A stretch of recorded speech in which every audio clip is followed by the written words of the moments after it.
अब ये जो उदाहरण देखे हमने, वो हमने वृक्ष के प्रकार के देखे कि पादप किस तरह से समूह में पाए जाते हैं। कुछ पादप छोटे होते हैं, वो शाख की तरह पाए जाते हैं, कुछ उनसे बड़े होते हैं जो कि झाड़ी के रूप में लगते हैं, और कुछ बहुत बड़े वृक्ष होते हैं जो कि वृक्ष के रूप में पाए जाते हैं।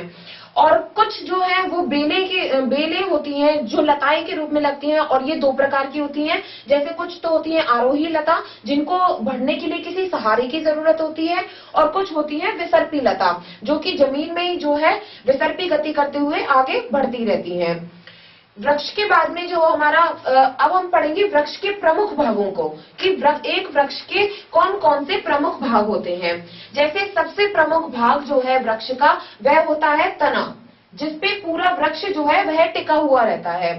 इस तने के क्या मुख्य लक्षण है, यह तना क्या कार्य करता है, इसके बारे में हम अध्ययन करेंगे।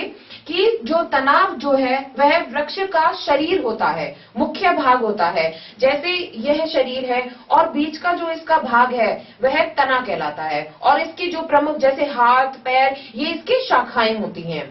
तो इस तरह से तना जो है मुख्य धड़ का कार्य करता है। यह जैसे मान लेते हैं अगर यह पूरा शरीर है, तो जो यह जो शरीर है वो इस धड़ पे टिका हुआ है सारा पूरा। तो इसके बारे में हम अध्ययन करेंगे।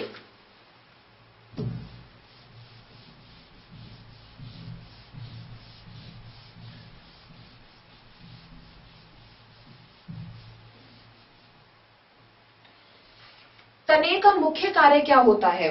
तने का मुख्य कार्य है जल संवहन का कार्य, यानी कि तना जो कि शरीर का मुख्य भाग है। जैसे कि ये कोई पौधा है, ये कोई वृक्ष है,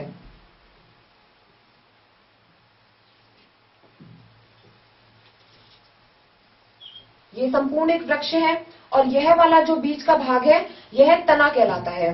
नीचे का जो भाग है जो कि जमीन के अंदर धसा हुआ रहता है वो जड़ होती है।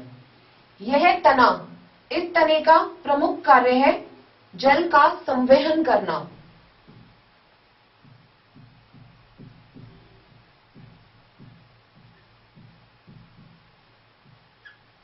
जल संवहन, जल संवहन का मतलब है कि जड़ों में जब हम पौधों को पानी देते हैं तो हम उसकी जड़ों में पानी डालते हैं। जड़ों में पानी डालते हैं तब भी पूरे इसके जो है पूरे पौधे को पानी लगता है। कैसे? क्योंकि जो तना है वो इस पानी को पौधे के अन्य भाग तक पहुंचाने का कार्य करता है। कैसे? जैसे हम जब किसी पौधे को पानी डालते हैं तो हम बजाय उसके ऊपर के छिड़काव करने के, अगर हम उसमें जड़ों में पानी डालें तो वह इस जड़ से इस तने के द्वारा पौधे के विभिन्न भागों में पहुंच जाता है।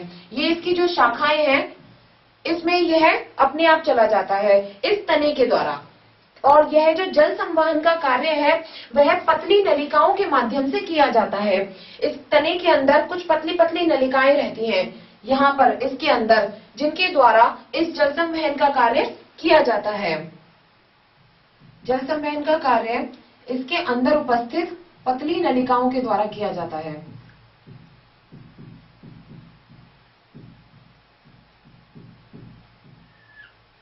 ये जल को ले जाने का कार्य करती हैं। इसके अलावा जो इसकी जड़ें जो कि मिट्टी में धसी हुई हैं, उनसे खनिज पदार्थों को ले जाने का भी कार्य करती हैं।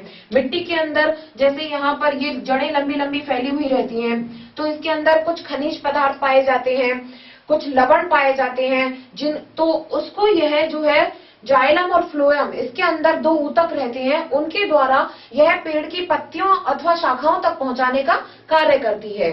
तो जल संवहन के अलावा इसका दूसरा कार्य है खनिज पदार्थों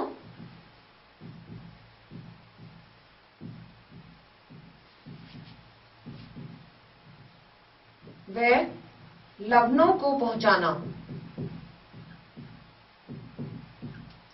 और यह कार्य भी इन पतली नलिकाओं के द्वारा किया जाता है जो इसके अंदर विद्यमान रहती हैं। अब जो है कि हम जान सकते हैं कि ये पतली नलिकाएं कैसे इसके अंदर होती हैं, इस तने के अंदर। तो इसके लिए हम एक क्रियाकलाप कर सकते हैं। एक प्रयोग हम करेंगे कि एक हम पौधा लेते हैं, यह हमने कोई भी पौधा लिया इसके तने युक्त, तने सहित पत्तियों वाला हमने कोई पौधा लिया। इस पौधे को हमने कुछ समय तक